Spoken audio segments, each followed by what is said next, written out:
자, 오늘 하나님의 말씀은 다니엘서 6장 3절에서 10절 말씀입니다. 원래 제가 2절부터 준비해야 되는데 2절도 제가 이제 여기 읽겠습니다. 여러분, 성경에서 가장 의로운 사람은 누구일까요? 성경에서 가장 의로운 사람 3명. 그죠? 노아, 욥, 다니엘. 이 성경의 대표적인 의인이에요. 의인이라고 하면은 하나님 앞에 올바른 사람, 대표적으로. 그 중에 오늘 누구의 얘기냐? 다니엘의 이야기입니다. 다니엘은 BC 605년이니까 지금으로부터 2605년 전이죠. 지금으로부터 2605년 전에 그 바벨론 왕 느부갓네살이 유다를 1차 침공했을 때, 유다를 침공해서 유다의 왕족과 귀족과 그리고 모든 통치자들을 그 포로로 잡아갈 때, 그때 끌려갔던, 그때는 이제 어린 소년이었죠. 어린 아이로 끌려갔던 그런 포로였습니다. 이 믿음이 뛰어났던 다니엘에게 하나님의 영이 항상 함께 계셔서 그에게 모든 것을 미리 알려주셨습니다. 여기 보면은 그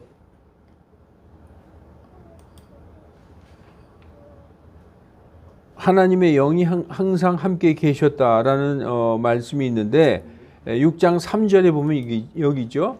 6장 3절 말씀을 우리가 여기 봅시다. 여기 본문에 그때에 이 다니엘이 총리들과 통치자들보다 앞섰으니 이는 뛰어난 영이 그 속에 있었습니다. 여기 나와 있죠. 3절 말씀을 보세요. 뛰어난 영이 누구의 영일까요? 다니엘 속에 하나님의 영이 계셨다는 거예요. 그래서 바벨론 왕 느부갓네살이 그 유다를 침공해서 왕족과 귀족들과 그 뭐 통치자들을 포로로 잡아갈 때 이 다니엘도 포로로 잡혀갔는데 그 다니엘을 보니까 아주 뛰어난 사람이었어요. 딴 사람이 그 나라의 모든 학자와 지혜자와 술수 이런 어떤 점성술사들이 맞추지 못하는 걸 다니엘이 다 풀었어요. 그러니까 느부갓네살 왕이 다니엘을 그 나라의 최고의 통치자로 삼았어요. 그래서 느부갓네살 왕이 뭐라고 그랬냐면 나는 왕이고 그 다음에 너다. 그래서 이 다니엘이 그 아주 국가의 최대 통치자였는데 얼마 있다가 이 느부갓네살 왕은 죽고 그 아들 벨사살 왕 때 미디안 메데 페르시아 연합군이 침공해가지고 이 바벨론이 완전히 멸망당합니다. 그 성경에 나와 있잖아요. 그러니까 바벨론이 이제 페르시아에게 점령당한 거죠. 그 페르시아의 왕이 고레스였었어요. 고레스. 아주 위대한 왕이죠. 고레스. 이제 고레스가 죽고 그 뒤에 이제 다리우스 1세가 이 그 페르시아를 다스리기 시작했는데 원래 이 다른 나라 통치자가 점령을 하면 그 전에 통치하던 자들은 다 죽게 돼 있어요. 다 사형시키거나 유배 보내잖아요. 그런데 이 다니엘이 워낙에 뛰어났기 때문에 다리우스 왕이 그 다니엘을 그대로 총리로 삼았는데 그 페르시아에 총리가 3명이 있었어요. 그 총리 셋 중에서 수석 총리로 삼았다는 거예요. 수석 총리로. 그래서 이제 이 그 말씀을 보시면은 6장 2절에 또 그가 이들 위에 총리 셋을 두었는데 다니엘은 그 중에 첫째였으니 총리 셋을 두었는데 그 중에 수석 총리였다. 이것은 통치자들이 그들에게 보고하게 하여 왕에게 손해가 없게 하려 함이더라. 그러니까 총리들 중에서도 최고의 총리이기 때문에 모두 다니엘에게 보고하는 거예요. 왜냐? 너무 뛰어난 사람이기 때문에 그 안에 하나님의 영이 계셨기 때문에. 그래서 이 다니엘이 이 다리우스 왕 다음이었죠. 그런데 다른 총리들과 통치자들은 그를 시기하고 질투해가지고 그를 제거하려고 아무리 조사해도 신실하고 곧바른 이 다니엘에게서 결점을 발견할 수가 없었어요. 아무리 청문회를 하고 아무리 특검을 해도 뭐 나오는 게 있어야지. 완벽한 사람이었어요. 이 성경에서요, 노아도 아까 노아, 욥, 다니엘이 의인이라고 했잖아요. 노아도 결점이 있었어요. 왜냐? 노아가 나이 들어서 술 취해가지고 벌거벗고 자고 있었을 때 아들이 들어가서 봤잖아요. 그래서 그 아들 함이 저주를 받는 일이 있잖아요. 그런 어떤 실수하는 것이 있는데 이 다니엘은 성경에서 완전한 사람이에요. 실수한 게 없어요. 이 아무리 결점을 발견해서 제거하려고 했죠. 왜냐하면 이 다니엘은 유다인이야, 유다인. 이방인이란 말이에요. 우리가 볼 때 외국 사람인데 우리나라에 와서 최고의 총리를 하고 있어. 그 밑에 있던 사람들이 눈꼴 사납고 이 시기 질투 때문에 볼 수가 없었던 거예요. 그래서 제거하려고 했던 것이죠. 그래서 6장 4절에 그때의 총리들과 통치자들이 이게 본문에 나오는 것입니다. 왕국에 관하여 다니엘을 고소할 기회를 찾고자 하되 어떤 기회나 허물도 찾지 못하였더라. 그는 신실하였으므로 그에게서 어떤 실수나 허물도 찾아볼 수 없었더라. 이렇게 말씀하고 있습니다. 그래서 그들이 모의를 해요. 야, 다니엘을 이걸 어떻게든지 내쫓아야 되겠다. 모의해서 왕에게 조서의 도장을 찍게 하고 온 나라의 왕의 칙령을 선포하게 합니다. 다리우스의 칙령이죠. 5절에 보면은 그때 이 사람들이 이르되 이 총리들 다니엘 이외에 다른 사람들이 모의해가지고 이르되 우리가 다니엘이 하나님의 율법에 관하여 그를 고소할 기회를 찾지 못하면 그를 고소할 기회를 찾지 못하리라. 하나님의 법을 철저히 지키는 사람이기 때문에 거기에서 어떻게 꼬투리를 잡지 못한다면 다른 건 찾을 수가 없다 라고 지금 얘기하고 있는 것이죠. 그래서 하나님께 무릎 꿇고 기도하는 것을 약점 잡아서 고소해야 되겠다. 그거밖에 고소할 게 없는 거죠.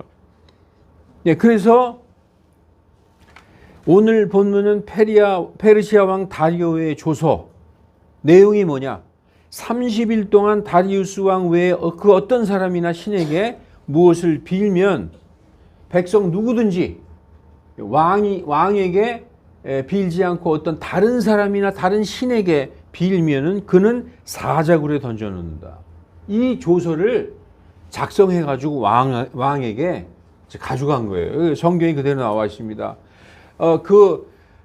다니엘을 시기하는 총리들과 통치자들이 왕에게 만들어가지고 나간 거예요. 오 왕이요, 그것은 곧 누구든지 30일 동안 왕 외에 어떤 신에게나 사람에게 청원하는 자는, 기도하는 자는, 경배하는 자는 사자굴에 던져 넣으리라는 것이니이다. 그런 까닭에 다리오 왕이 그 조서와, 다리오 왕은 굉장히 망설였어요. 난 하기 싫은데, 다니엘이 그런 사람, 결점이 없는 사람인데, 그런데 9절에 다리오 왕이 그 조서와 칙령에 도장을 찍었다는 것입니다.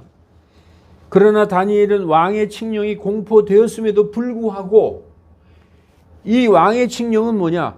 30일 동안 어떤 누구에게도, 어떤 신에게도 절하거나 어떤 기도하거나 하면은 사자굴에 던져지는 거예요. 근데 다니엘은 어떻게 하고 있다고요?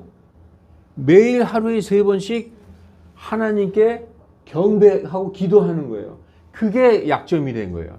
어떻게 보면 다니엘의 신앙을 꼬투리 잡아서 그를 제거하려고 하는 것이죠. 그런데 거기에 할 수 없이 다리오 왕이 도장을 찍었다는 것입니다. 오늘 본문 10절, 오늘 본문 마지막 절에 보면 이제 그때의 다니엘은 그 조서의 도장이 찍힌 것을 알고도, 이게 중요해요. 알고도 자기 집에 들어가 자기 방에서 예루살렘을 향하여 창문을 열고 전에 하던 대로 늘 하던 거예요. 늘 하루도 빠짐없이 항상 하는 그대로 창문을 열고 예루살렘을 향하여 하루에 3번씩 무릎을 꿇고 기도하며, 무릎을 꿇고 기도한다는 거 프로스쿠네요. 이건 뭐냐? 기도하고 경배하는, 예배 드렸다는 거예요. 예배 드렸다는 거예요. 여러분, 하나님 앞에 무릎 꿇고 기도했다는 것은 하나님께 예배 드렸다는 거예요. 그리고 자기 하나님 앞에서 감사를 드리더라. 이게 여러분 보통 일입니까? 이거 걸리면 어떻게 되겠어요? 그 어떻게 되었을까요? 우리는 지금 본문 10절까지 읽었지만 13절에 보면은 결국 다니엘은 그를 시기하고 질투하던 총리들과 통치자들의 그 모함으로 왕의 칙령을 범한 자로서 사자굴에 던져지게 됩니다. 13절 볼까요? 그때 그들이 왕 앞에서 응답하여 아뢰되 오 왕이여 유다의 포로들의 자손에 속한 저 다니엘이 왕과 왕이 도장을 찍은 그 칙령을 중히 여기지 아니하고 하루에 3번씩 청원하나이다. 이렇게 왕한테 일렀어요. 여러분, 페르시아 왕 다리오 1세는 다니엘을 얼마나 귀하게 여기고 얼마나 사랑했는지 몰라요. 그를 인정했기 때문입니다. 왜냐하면 그는 아주 신실하고 지혜롭고 의로운 사람이라는 것을 다리오 왕이 잘 알고 있었어요. 근데 여러분, 칙령이 뭐예요? 칙령. 칙령이라는 것은 왕이라 할지라도 그 조서에 도장을 찍으면 왕이라 할지라도 변경할 수 없는 거예요. 국법이 되는 거예요. 그래서 바꿀 수가 없는 거예요. 그래서 다리오 왕은 왕의 칙령을 어긴 다니엘을 눈물을 머금고 칙령대로 행할 수밖에 없었어요. 그래서 어떻게 했느냐? 이에 왕이 명령하매, 이제 왕도 알았어요. 다니엘이 칙령을 어겼다. 그 칙령의 내용에는 왕의 명령을 어겼을 때는 어디? 사자굴에 던져지는 거잖아요. 그러니까 왕이 명령하매 그들이 다니엘을 끌어다가 사자굴에 던져 넣으니라. 이제 왕이 다니엘에게 말하여 이르되, 왕이 얼마나 마음이 아프겠어요? 내가 계속해서 섬기는 내 하나님이 너를 건지시리라 하니라. 어떻게 보면은 이거는 그냥 안타까워서 이렇게 하는 얘기겠죠. 실제 믿지는 않았을 거예요. 이제는 내 하나님이 너를 건지는 수밖에 없다. 이렇게 말하고 있는 것입니다. 여러분, 사자굴에 던져진 다니엘이 그 후에 어떻게 되었을까요? 여러분, 오늘 6장 읽어보셨어요? 이 사자굴에 던져진 다니엘은 이렇게 되었습니다. 자, 6장 19절부터 22절까지 그때의 왕이 아침에 매우 일찍 일어나 급히 사자굴로 가니라. 이미 다니엘은 사자굴에 던져졌어요. 왕이 아침에 일찍 일어나서 사자굴에 쫓아간 거예요. 왕이 굴에 이르러서는 슬픈 목소리로 다니엘에게 소리를 지르며 다니엘에게 말하여 이르되 오 살아계시는 하나님의 종 다니엘아, 네가 계속해서 섬기는 네 하나님의 사자들에게서 능히 너를 건져내셨느냐? 하나님이 사자들에게서 능히 너를 건져내셨느냐 하고 물어보는 거예요. 그랬더니 그때에 다니엘이 왕에게 이르되 오 왕이여 영원토록 사시옵소서. 우리 이건 늘상 하는 왕에 대한 인사잖아요.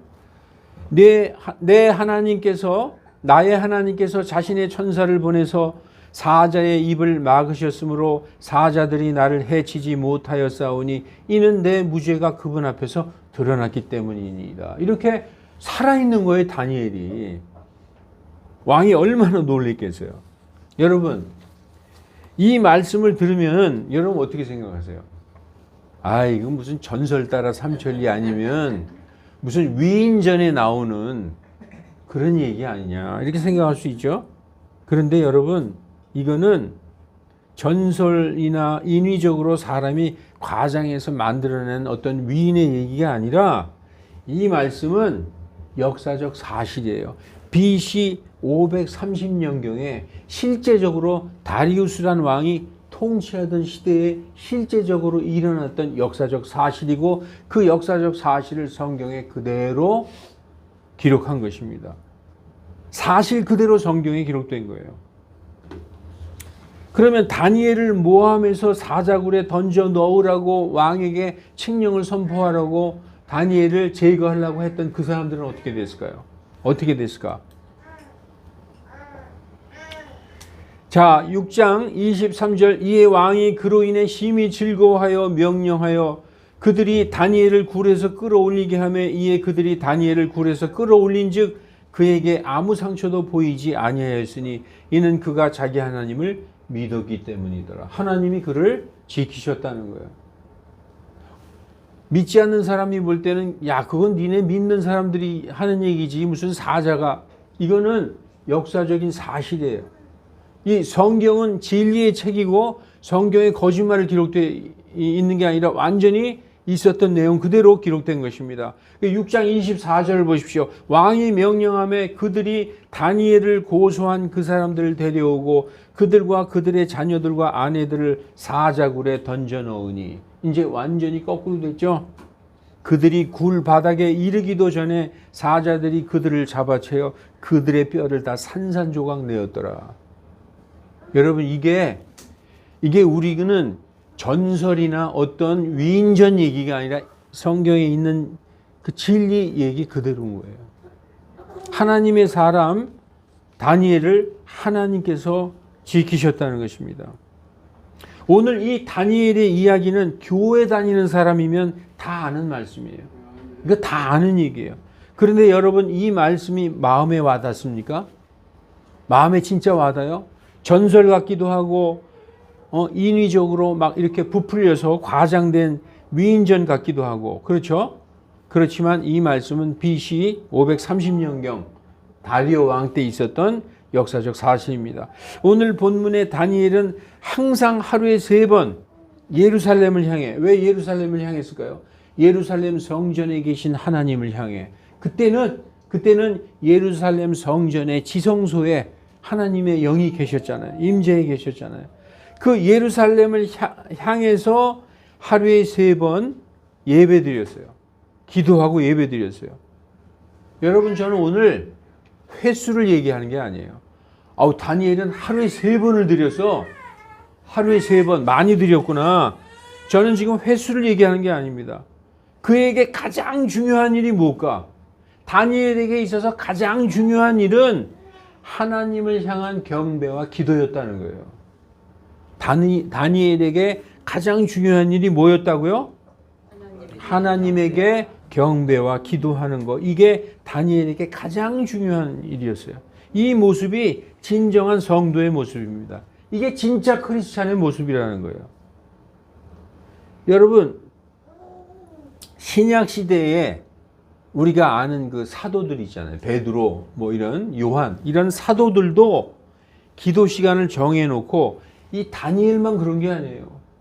정말 성경에 보면 하나님의 사람들은 기도 시간을 정해놓고 그 기도 시간에 성전에 올라가서 기도를 드렸어요. 말씀을 볼까요? 여기 나오잖아요. 사도행전 3장 1절. 이제 9시 기도 시간에, 그죠? 9시 기도 시간에, 여기서 9시는 우리보다 6시간 빠르니까 9시는 몇 시예요? 3시쯤. 예.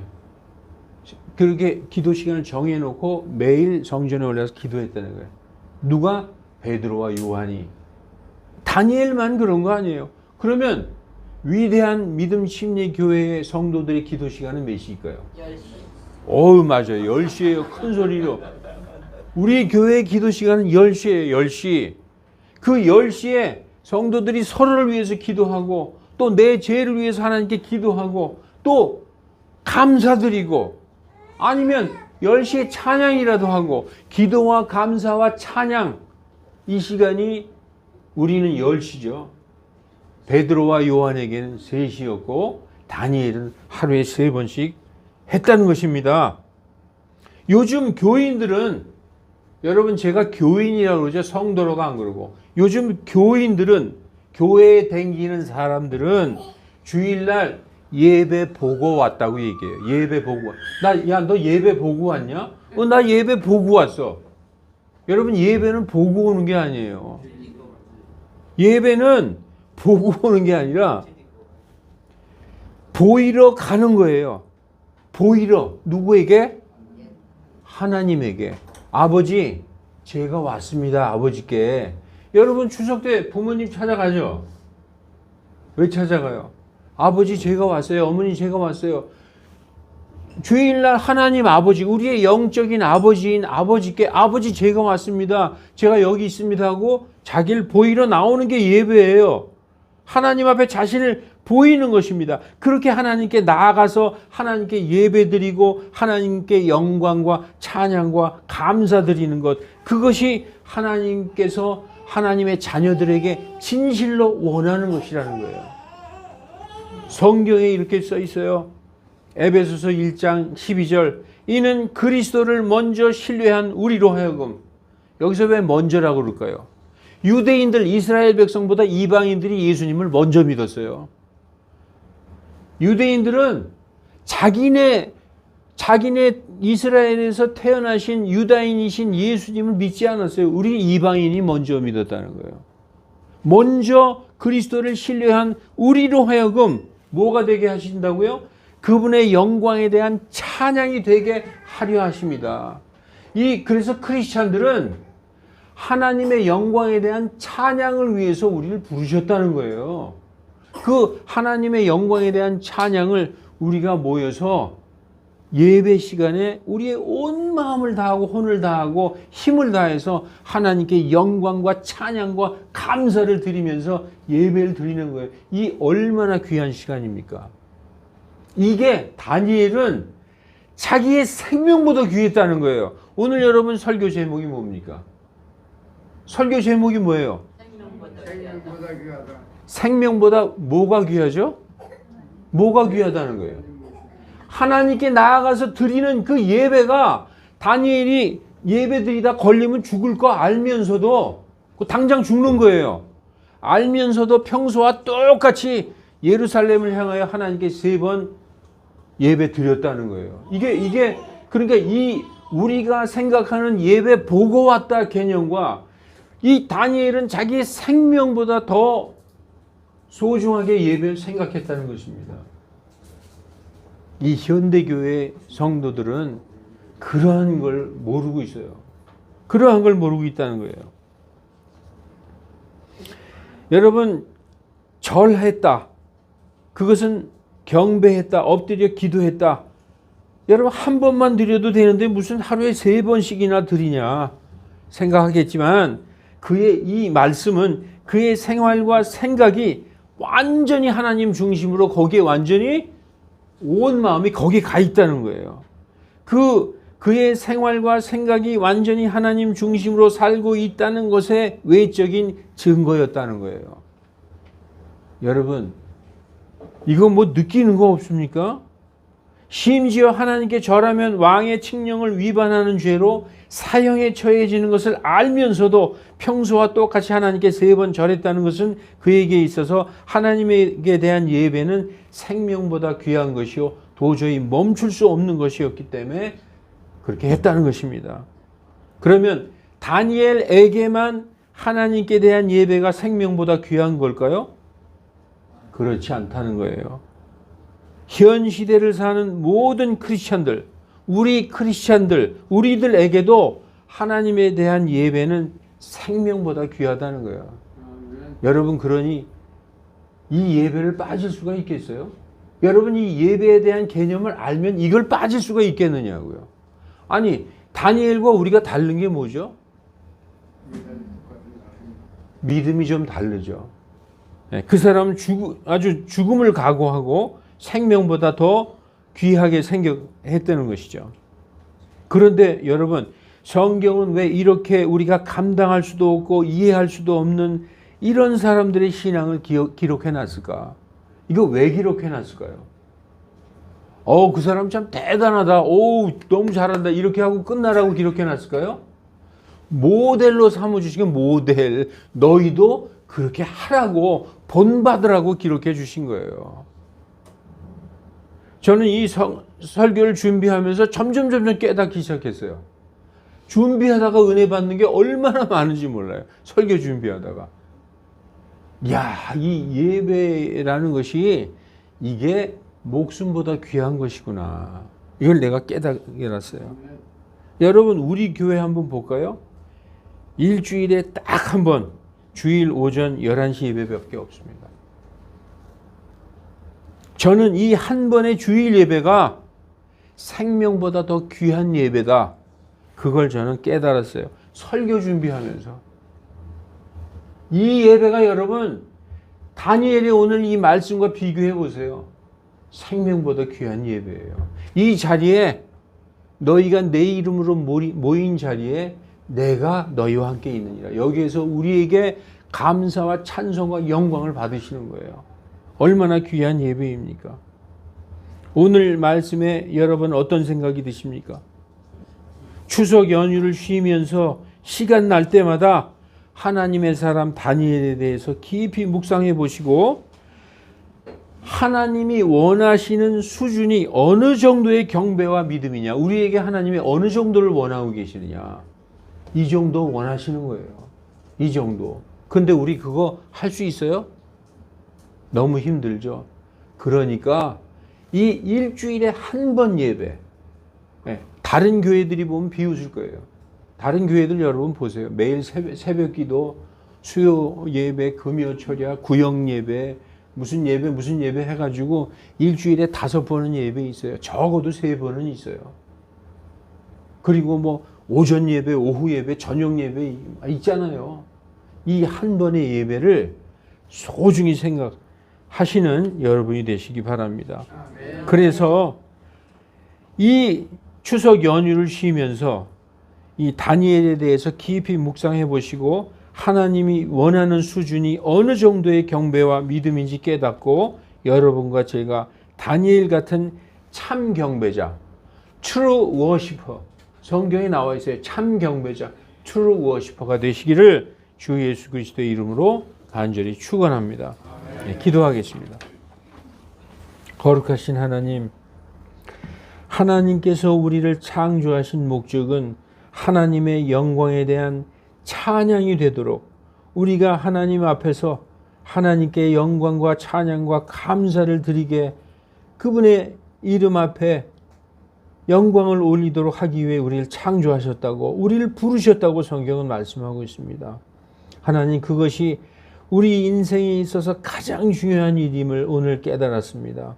얼마나 귀한 시간인지, 생명보다 예배가 더 귀한 것을 우리는 기독교 역사를 통해서 많은 순교자들이 내가 하나님의 사람이다, 내가 예수님을 믿는 사람이다 하면서도, 죽을 줄 알면서도 그 믿음을 공개하는 그러한 성도들이 얼마나 많은지 우리가 잘 알고 있습니다. 우리를 둘러싼 그 구름 같은 우리의 선진들 앞에 부끄럽지 않게 우리도 살아있는 동안 우리의 모든 힘을 다해서 오늘 이 다니엘처럼은 하지 못할지언정 그 선진들이 간 길을 따라가는 우리가 다 되도록 하나님 인도하여 주시고, 우리의 연약한 믿음, 우리의 손을 붙들어 주셔서 그 길을 가는 우리들 다 되게 인도하여 주시옵소서. 감사드리며 주 예수 그리스도의 이름으로 기도하옵나이다. 아멘.